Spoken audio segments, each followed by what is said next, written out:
Have you ever noticed how some people react when they're hurt? They don't argue. They don't raise their voice. They don't try to prove their point. Instead, something quieter happens. They go silent. Not the kind of silence that comes from calmness or indifference, but a different kind. The kind that feels like someone slowly stepping away from the room, even though they're still standing right in front of you. You might see it in the small changes. Their words become shorter.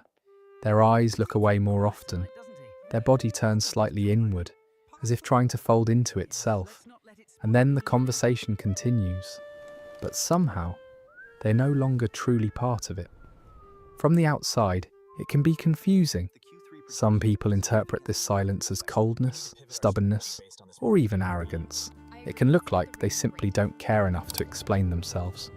But what most people don't see is what's happening beneath that quiet moment. For many of these individuals, silence isn't a lack of feeling. It's the opposite. Inside, their mind is racing with thoughts, interpretations, and emotions they're trying to process all at once. Words are there, forming and dissolving at the same time, while a deeper instinct quietly takes control. That instinct says, step back. Not because they want distance, but because, in that moment, distance feels safer than being misunderstood again. And what looks like indifference from the outside is often someone trying very hard to protect a very sensitive inner world.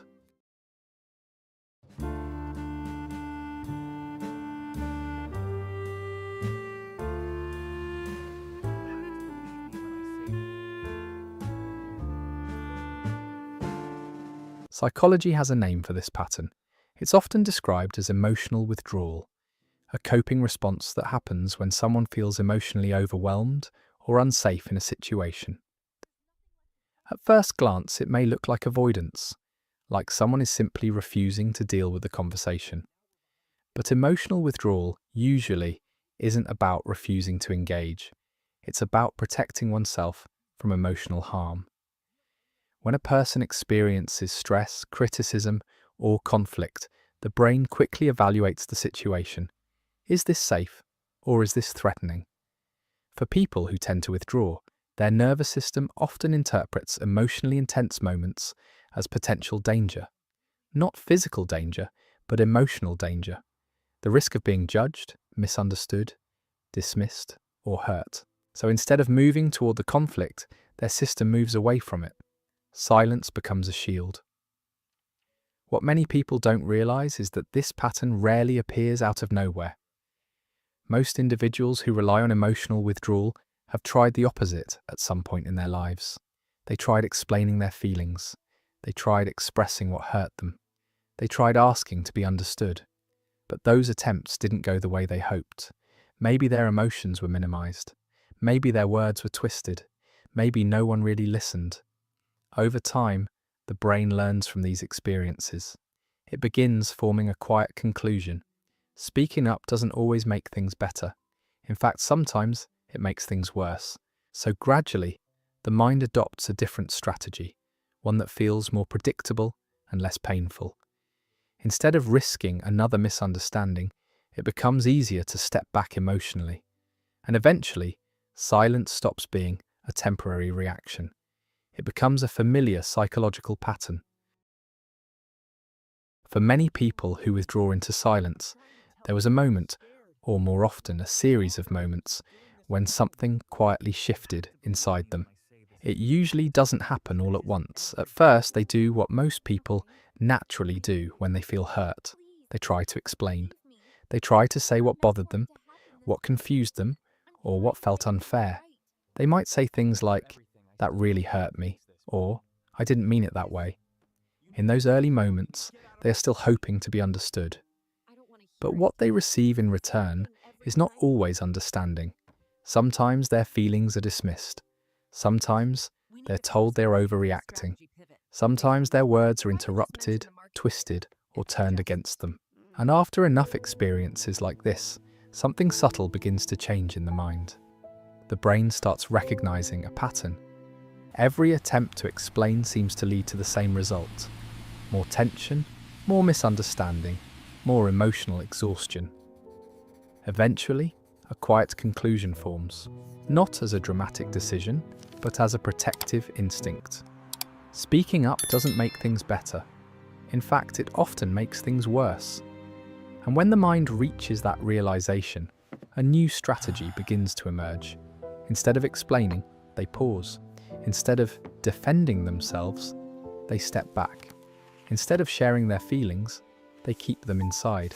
Silence starts to feel safer, because silence avoids the argument before it even begins. Silence avoids the risk of saying the wrong thing. Silence avoids the painful feeling of being misunderstood once again. From the outside, this change can be almost invisible. People may simply notice that this person doesn't talk about their feelings much anymore. But internally, something much deeper has happened. A protective rule has quietly taken root. If speaking leads to pain, then silence must be the safer place to stay. And over time, that rule becomes something the mind follows almost automatically. For many people, this pattern of emotional withdrawal doesn't begin in adulthood.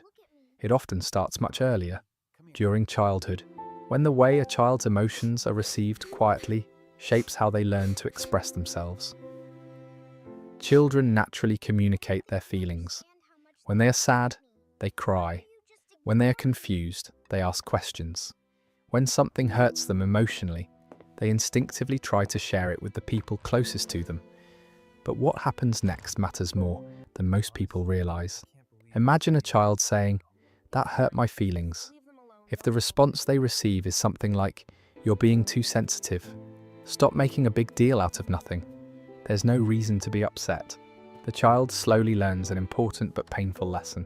Their emotions are not welcome. Psychologists often describe this experience as emotional invalidation, a situation where someone's feelings are dismissed, minimized, or ignored instead of being acknowledged. When this happens repeatedly during childhood, the child's developing mind begins to adapt. Children depend on their caregivers for emotional safety, so when their feelings are consistently rejected or brushed aside, they start adjusting their behavior in order to avoid that rejection. Instead of expressing sadness, they hold it in. Instead of explaining their hurt, they stay quiet. Instead of asking to be understood, they try to handle things alone. At first, this silence is simply a way to avoid being criticized or dismissed again. But over time, it becomes something deeper. It becomes a habit. The child grows into a teenager and eventually an adult who may struggle to express emotions, not because they don't have them, but because their nervous system has learned that showing those emotions once led to discomfort, rejection, or misunderstanding. So even years later, when they are surrounded by different people and new relationships, that early lesson can still echo quietly in the background. It's safer to stay quiet than to risk being misunderstood again. One of the biggest misunderstandings about people who go quiet when they're hurt is the assumption that nothing is happening inside their mind. From the outside, their silence can look empty, as if they have nothing to say, nothing to explain, nothing to feel. But the reality is often the complete opposite. Inside their mind, there is usually an intense amount of activity happening all at once. They replay the conversation again and again, examining every detail. They analyze the tone of someone's voice, the choice of words, the small expressions that others might not even notice. They ask themselves quiet questions. Did I misunderstand something? Did I say the wrong thing? Would explaining it make things better or worse? While all of this is happening internally, another part of their mind is trying to regulate the emotions rising underneath those thoughts. The hurt, the frustration, the confusion. So they begin doing what they have learned to do over time. They process everything privately. Instead of speaking the thoughts out loud, they have long conversations with themselves in their own head. They attempt to make sense of the situation internally, organizing feelings and explanations that may never be shared with anyone else. Ironically, many of these individuals understand their own emotions quite well. They can describe exactly what they feel if they write it down or reflect on it later. But in the moment, when words are expected, when someone is waiting for a response, something shifts. The thoughts remain clear inside their mind, yet somehow the voice that could express them simply stays quiet. Many people who experience emotional withdrawal describe a very specific and confusing sensation when they try to speak during emotionally tense moments. It's the feeling of being blocked. The thoughts are there. The explanations are there. Sometimes they even know exactly what they want to say. But when the moment comes to actually speak, something in their body seems to stop them. Their throat tightens. Their chest feels heavy. Their mind suddenly goes blank. It can feel as if the words are trapped somewhere between the mind and the mouth, unable to move forward.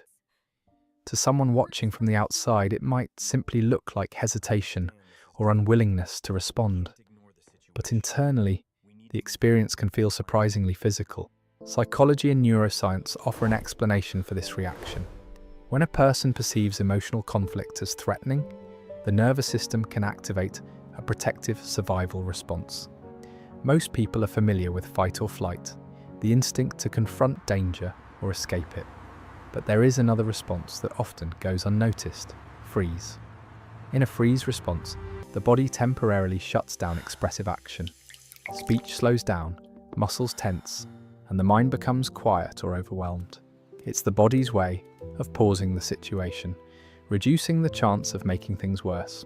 For people who learned early in life that emotional expression could lead to criticism, conflict, or rejection, this freeze response can become closely tied to moments when they need to speak about their feelings. So when they go silent, it's not always a conscious choice. Sometimes their nervous system has already decided for them, and the silence that follows is simply the body trying to protect itself. Over time, when someone repeatedly withdraws during emotional moments, a deeper pattern begins to form. They start learning how to handle everything on their own. Instead of reaching out, they turn inward. Instead of explaining what hurts them, they process it privately. Little by little, they develop a habit of managing their emotions in silence.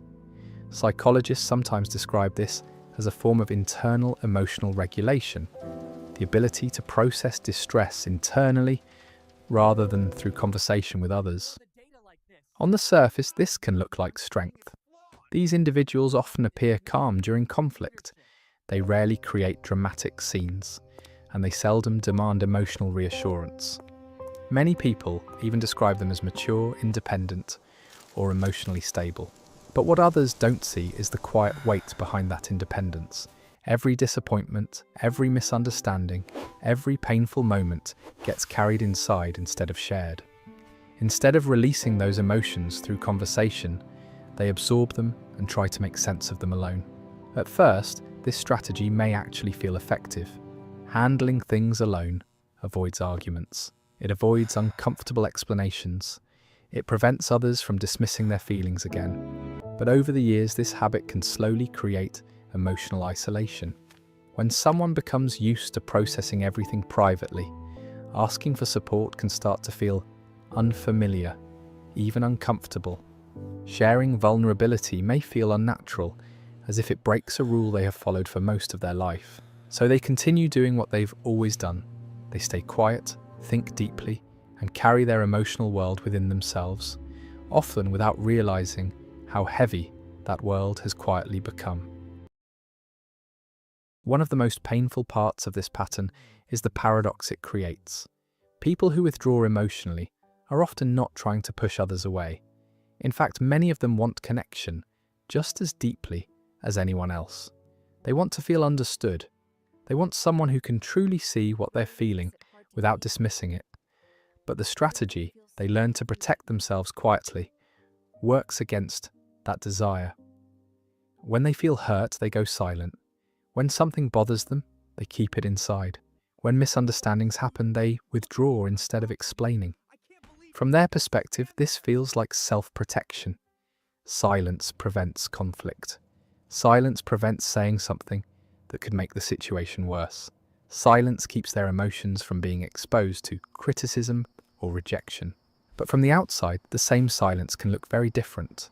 To another person, it may appear as distance. It may seem like disinterest, emotional coldness, or even passive aggression. And this is where the paradox begins. The more someone withdraws to protect themselves, the more others may feel shut out. The more others feel shut out, the less likely they are to approach with patience or curiosity. So the gap between people slowly grows wider. What started as a way to avoid pain gradually becomes something that unintentionally creates more of it.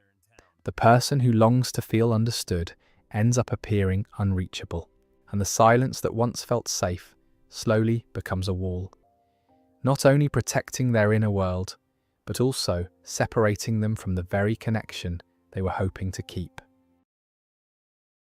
Because their reactions are so quiet, people who withdraw emotionally are often misunderstood. From the outside, their silence can easily be interpreted in the wrong way. Some people assume they are cold or distant. Others may think they are being stubborn, arrogant, or intentionally uncooperative. In certain situations, they may even be labelled as antisocial or emotionally unavailable. But these labels usually miss what is actually happening beneath the surface. The truth is, many of these individuals are not lacking emotion at all. In fact, they often experience emotions very deeply.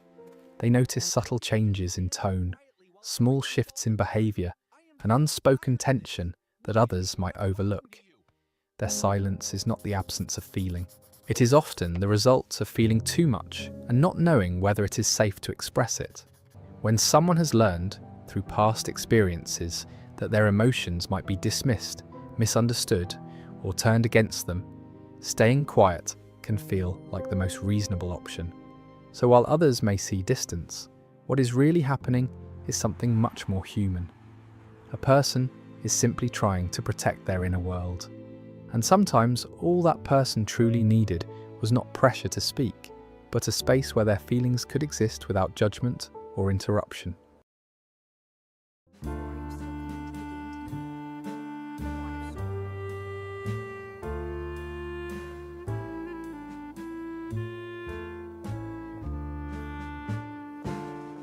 Healing for people who withdraw into silence rarely begins with pressure. It doesn't start when someone tells them, "You need to speak up more," or "Why don't you just say what you feel?" In fact, those kinds of comments often make the silence even stronger. Real healing usually begins with something much simpler: safety. The moment someone finally experiences a conversation where they are not interrupted, not corrected, and not judged for how they feel, something inside them slowly starts to change. At first, the change is small. They might share a sentence instead of staying completely quiet. They might explain one feeling instead of hiding all of them. And when that vulnerability is met with patience instead of criticism, their nervous system begins to learn a new lesson. Maybe speaking isn't always dangerous. Over time, those small moments of being heard can rebuild a sense of trust. Trust that their emotions are valid. Trust that their voice matters. Trust that connection doesn't always have to lead to misunderstanding. And little by little, the silence that once felt necessary begins to soften. Because silence was never really the goal, it was simply protection. If this reflection resonated with you, if you've ever found yourself going quiet when you were hurt, know that you're not alone. Many people carry this same quiet pattern. Feel free to share your thoughts or experiences in the comments. Your story might help someone else feel understood too. And if you enjoy exploring the deeper psychology of human emotions, consider subscribing to the channel. Here, we talk about the quiet parts of the human mind that many people feel but rarely put into words. Thank you for watching.